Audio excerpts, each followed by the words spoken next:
What if Finland isn't who we thought it was? Not just a land of mumins, icy lakes, and Nordic silence, but something far older, stranger, genetically Eastern, while sitting firmly in the West. Because here's the shocker.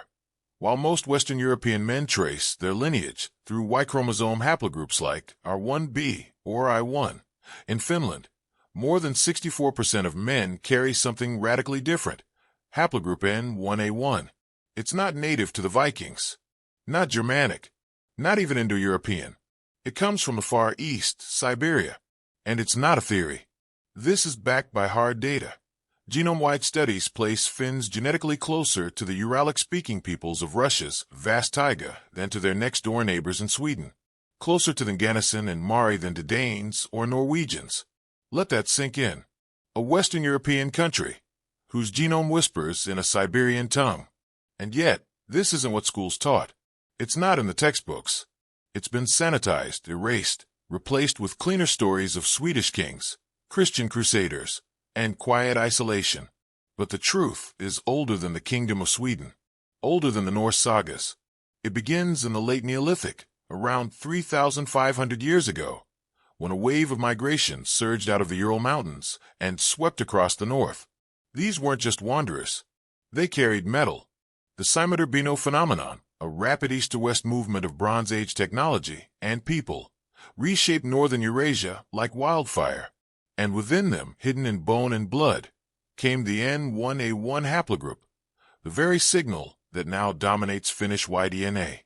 This migration wasn't subtle. It wasn't absorbed gently into the local forager tribes.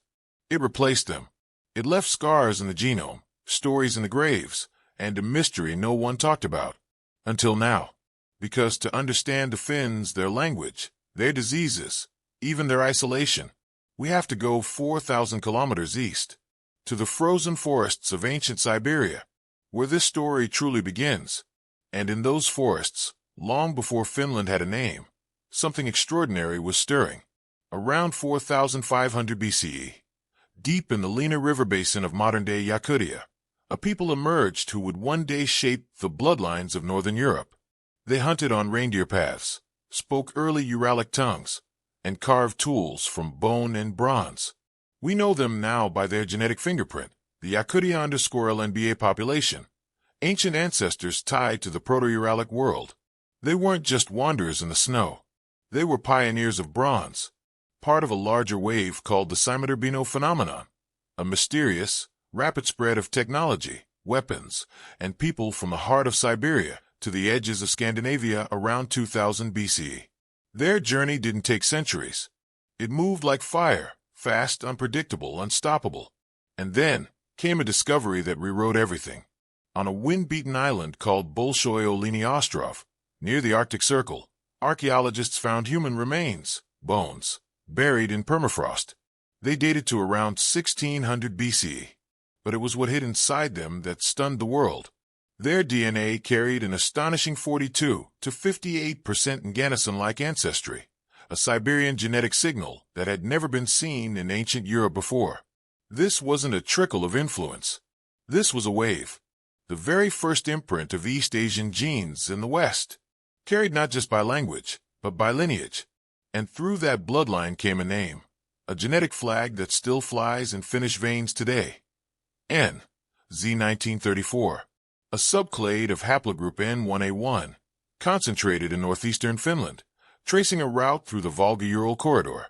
It marks the path of those first Siberian fathers, the ones who crossed forests, rivers, and time itself, to leave their sons in Lapland. But if these founders came from the far cold, who else was already here? When they arrived, the answer wasn't in the snow. It was across the sea. In 2024, a study quietly shook the foundations of Finnish identity. Researchers analyzed the Y chromosomes of nearly 1,800 Finnish men. And in the West, in the calm, forested towns along the Gulf of Bothnia, they found something unexpected.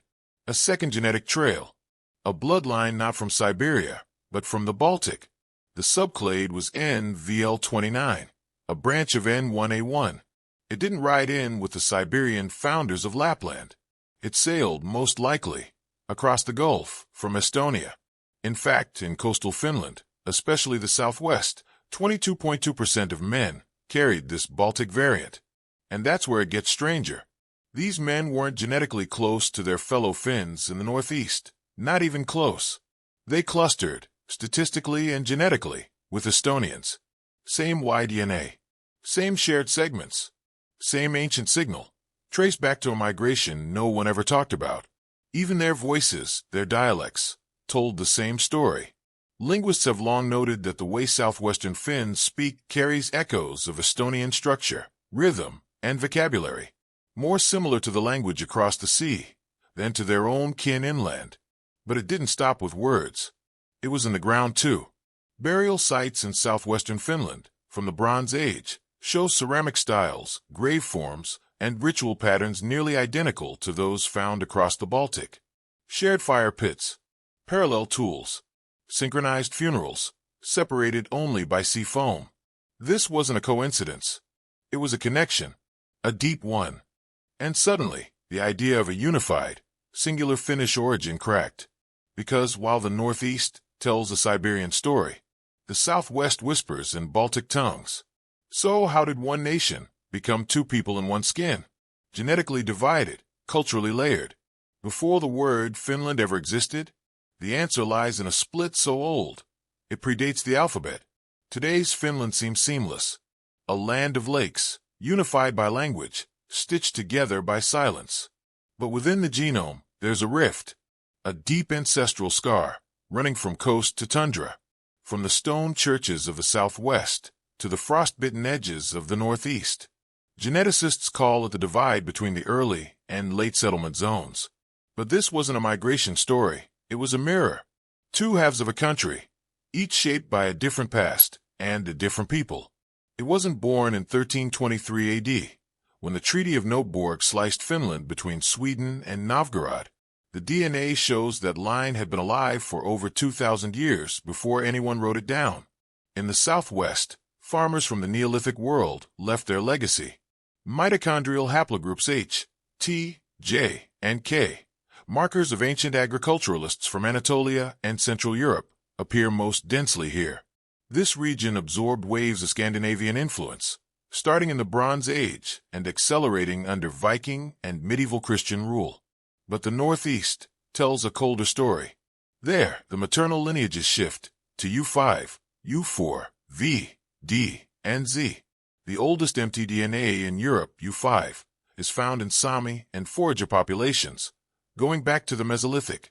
And D and Z, East Asian haplogroups, carried in with Siberian migrations from as far as Yakutia. Here, Christian bells came late. Pagan rituals lasted centuries longer. While the West wore chainmail and carved stone crosses, the East remembered the ancestors in bones and fire under the northern lights. This wasn't just a cultural contrast. It was a genomic fault line, buried deep in every blood cell. And before the Swedes came, before the Siberians arrived, there was someone else, older than both, someone whose grave still breathes through the moss, waiting for us to ask, who were the first to call this land home? And the moss answered, in a bog called Levenluda, where red water flows from iron-rich springs and bodies lie preserved in the wet peat. Archaeologists uncovered bones dating back to around 300 AD. Over 200 individuals, not warriors, not rulers, women, children, entire families, placed gently in water, face turned toward the earth. Their DNA revealed something extraordinary. A maternal lineage, U5B1B1A, rare across Europe, but overwhelmingly present in the Sami people of today. These weren't just early Finns. They were the ancestors of the Sami, the indigenous people of northern Fennoscandia. And here's the truth no one wants to say out loud. The Sami didn't just live in Lapland. They once stretched across nearly all of Finland. Genetic traces show it. Mitochondrial U5 subclades, among the oldest in Europe, appear in Iron Age graves from the south to the heart of Karelia. Their language, oral traditions, and seasonal patterns match the rhythm of the forest across the region. Even their burial customs left marks, stone circles, wetland interments, and ceremonial goods. Archaeological links tie the Sami from southern Finland to those still living in the northern tundra. And yet they disappeared. Not through war, not all at once, but slowly, pushed back, folded north, as new settlers from the west and east arrived with plows, steel, and foreign gods. Today, the Sami survive only in the northern fringe, but their genes still echo in many who don't carry their name. So the question isn't whether they were here, it's how far they reached, and how far they were pushed. But if the Sami were everywhere, who replaced them? And what did those newcomers bring with them that even the oldest blood couldn't hold back? They brought food, but not the kind you could gather, the kind you had to plant. While the rest of Europe was already farming, herding, building permanent homes, Finland held back. For nearly 3,000 years after the first wheat seeds were sown in the Balkans, this cold northern edge resisted. By 1600 BCE, agriculture was sweeping across Central Europe. By 4000 BCE, it had touched Scandinavia. But Finland? The first real signs of farming don't appear until around 2500 to 2000 BCE, and even then, only at its edges. This wasn't a smooth transition. It was more like a glitch in the story of Europe. And then the DNA spoke. Iron Age burials in eastern Finland, around 500 BCE to 500 CE, reveal something no one expected. Why DNA haplogroup R1a, tied to the Indo-European steppe migrations of the Bronze Age, shows up in the East, not the West. Alongside it, mitochondrial DNA markers like H and T, the signature of Neolithic farmers from Anatolia and Central Europe. It flipped the map. Eastern Finland, more isolated today, once carried more early farmer ancestry than the Southwest, the very place we assume was first settled. But those farmers didn't win. The corded ware culture, with its wheeled carts, battle axes, and steppe rituals, clashed with the resilient forager societies already rooted here. And in the end, they faded. Their graves remain, but the dominance they carried into Central Europe dissolved in the forests of the north. This wasn't just a late arrival. It was a reversal, because instead of flowing from west to east, like it did everywhere else, farming in Finland came backwards. So the question isn't just when farming arrived. It's why, in this one land, did it move against the current, as if something older, something stronger, was pushing back. That force wasn't a people. It was a material, bronze, and with it came fire, migration, and a new genetic age. Around 2000 BCE, something wild happened. A pulse of metallurgy, bronze casting, tools, weaponry, swept across Eurasia in a flash. Not from Mesopotamia, not from Rome, but from the eastern edge of the Ural Mountains. It's called the Seima-Turbino phenomenon, a cultural lightning bolt. Archaeologists still argue if it was trade, war, or something stranger, but the spread was too fast, too wide, and too human to ignore.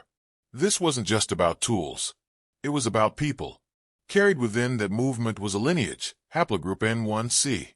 It explodes in frequency after this period. Today, it makes up over 60% of Finnish male lines. Before 2000 BCE, it barely existed in Europe. Afterward, it dominates the north. These weren't invading armies. They were metallurgists, nomads with knowledge. And in the taiga, where survival came down to hunting, forging, enduring, that knowledge meant power. Power to shape tools, power to cut deeper, power to lead. And with power came replacement. Across the north, from the Ob River to the Baltic, older male lines vanish. Haplogroups like I and R shrink. N1C rises, not slowly, violently. A demographic detonation. But this wasn't cultural destruction. It was fusion. The forager traditions didn't vanish, they fused. Comb ware pottery, older than the Bronze Age itself, meets bronze blades and Seima-style battle axes. A new voice rises, the Proto-Finnic tongue, born from the contact between the old and the metal-rich newcomers. From this moment forward, genetics, technology, and language move together.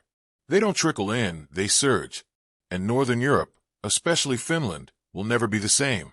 But while these metallurgists came from the east, they weren't the only ones arriving, because on the wind, across the sea, came ships, carrying genes, gods, and graves, from the west. And they didn't come quietly. Long before Finland was a nation, before kings, borders, or churches, the coast began to change. Around 800 CE, sails appeared on the Gulf of Bothnia. Norse traders, raiders, colonists, and they didn't just bring weapons or trade goods. They brought blood. Y chromosome haplogroup I1A, the genetic legacy of Scandinavia, still dominates the male lines of southwestern Finland today. In some regions, it makes up 25 to 28% of the male population. And hidden within that data is a story of deep contact and slow conquest. Because alongside I1A, we find another whisper. Haplogroup R1b, rare in Finland, but present, especially in the West.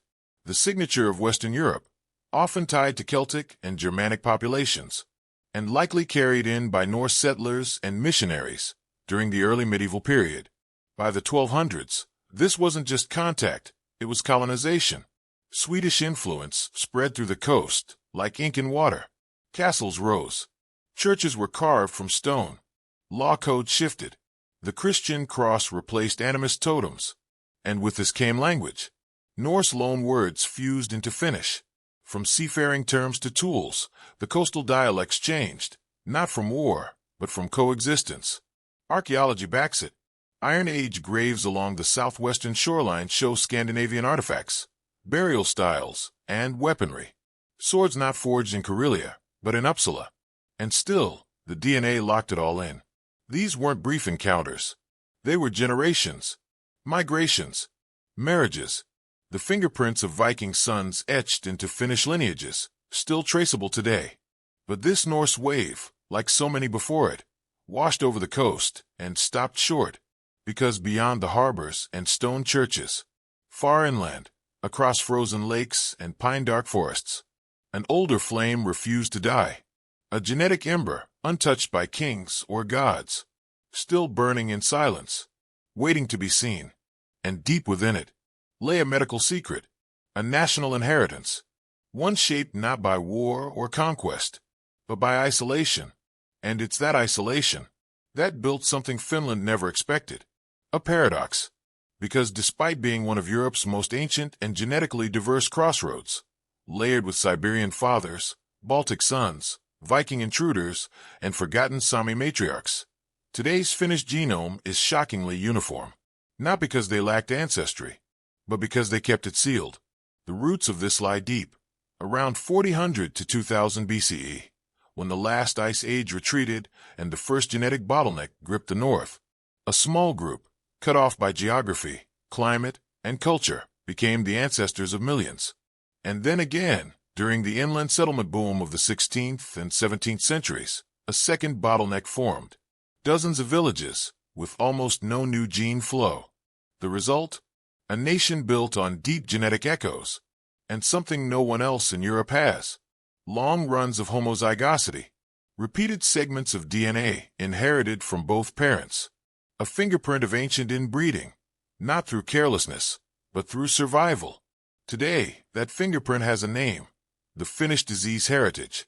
39 rare genetic disorders, many unknown in the rest of the world, all disproportionately concentrated in one place, Finland. From congenital nephrotic syndrome to aspergillosis, these diseases are tragic, but they've become a genetic goldmine. Because now the FinGen project, one of the largest DNA databases on Earth, is mapping these rare variants with unmatched precision. Over 500,000 Finns have contributed their DNA, turning centuries of isolation into one of modern medicine's sharpest tools. They've gone from victims of silence to pioneers of precision. But underneath all this science is something stranger. How can a nation be made from so many ancient sources, feel so genetically tight? How did the most tangled ancestry in the North become the cleanest code in Europe? So we have to ask, after all the invasions, all the drift, all the replacement, who exactly is a Finn? To answer that, we need to ask something even more uncomfortable. What if the average Finn is more Siberian than Scandinavian? It sounds impossible. A nation framed by Viking imagery, Nordic design, Lutheran churches, a place imagined as part of the West. But the genome doesn't lie. When scientists ran genome-wide studies, not just Y-DNA or mDNA, but the full autosomal blueprint. They found a stunning pattern. Finns didn't cluster with their neighbors in Sweden or Estonia. Instead, they grouped with Uralic-speaking peoples scattered across the far north and east, the Sami, the Mari of the Volga Basin, even the Ganassin of northern Siberia. A western country with an eastern genome. And the deeper you look, the sharper the divide becomes. Y chromosome maps light up the east with haplogroup N1C, a signal of Siberian ancestry that reaches over 70% in parts of Karelia. In contrast, the west shows a Scandinavian shadow, with I1A dominating the coasts, a legacy of Viking settlement. Mitochondrial DNA echoes the same pattern. Haplogroups D and Z, once thought confined to Siberia and East Asia, still survive in the Finnish northeast. Carried through mothers, untouched by conquest, passed silently from generation to generation. But the DNA doesn't stop at blood. It maps language. Dialects in the East hold archaic structures, grammar older than modern Finnish. Church parishes, shaped by medieval geography, mirror these invisible genetic lines. Even today, despite cars, highways, and cities, people marry near where they were born, and genes stay loyal to ancient soil. These are not cracks in the nation. They are its hidden roots. Because Finland isn't just one story. It's a convergence of invaders, survivors, settlers, and something older. So, if this genetic map rewrites what we thought about Finns, what would happen if we pulled that same thread across the rest of Europe? What stories would rise from the bones? What nations would blur, and which identities would vanish? And yet in Finland, they didn't vanish. They fused. Because Finnish identity isn't a single bloodline. It's a bonfire, lit from 4 ancient flames. 1. The icy breath of Siberia.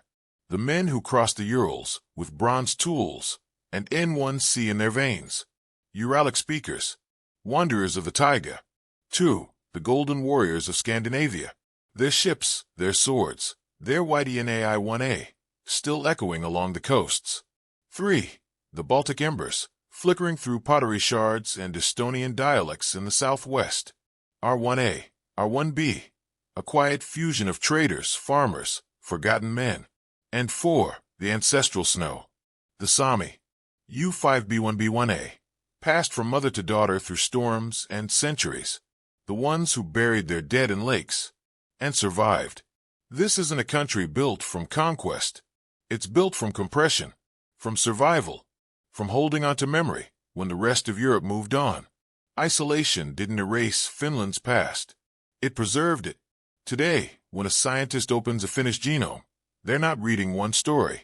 They're reading hundreds, laid on top of each other, layered, compressed, buried deep like glacial ice. Finns don't carry a singular legacy. They carry the silence of Siberian winters, the rhythm of Sami drums, the fire of Seima-Turbino bronze, and the whisper of Baltic fields rustling before the first crusaders came. And that's the twist. Finland, one of Europe's most genetically homogeneous nations, is also one of its most ancestrally rich. So who are the Finns? They're everyone history forgot. The children of lost tribes and stubborn bloodlines.